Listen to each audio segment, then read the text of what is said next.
Alright, so now let's take a look at the XMLs we received in Editorial. We have the all version, which will contain every panel from the sequence, and then the new version, which will only contain panels that were added or edited since the last editorial publish. Since this is our first publish, every panel is new to Editorial, so both files will be identical this time. I'll drop the all XML into Premiere, and let's see how things come in. So you can see the clips have all the right names with the expected naming conventions. The sequence is created, also with the expected naming conventions. Clips with camera moves have keyframes on them in the timeline to recreate the camera move, but let's look at the source clip in the source monitor.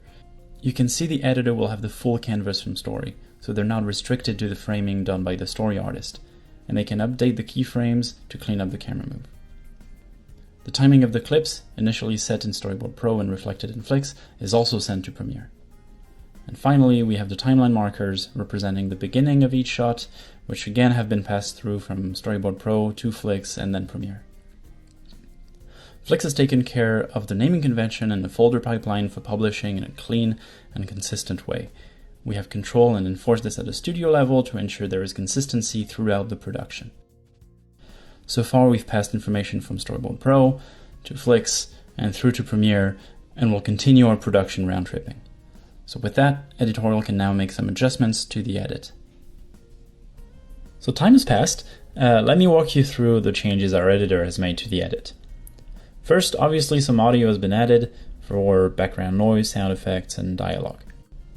The first camera move on this clip has been smoothed out, so it now focuses on the letters in our characters' hands. A couple of boards have been removed, as the director thought it would make for better pacing as she walks into the school. It looks like Story will have to adjust her character position because she doesn't line up exactly anymore.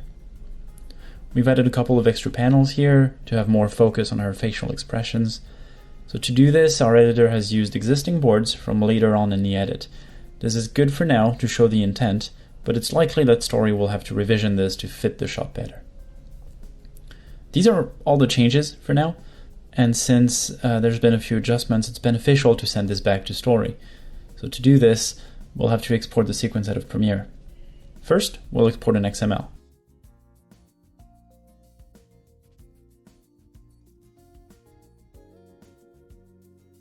Once that's done, we'll also export the video, which Flix will use to extract audio, as well as any clip not originating from Flix, which might have been added in Editorial as reference. We'll make sure to export the QuickTime in the same location as the XML previously to make it easier to re-ingest in Flix.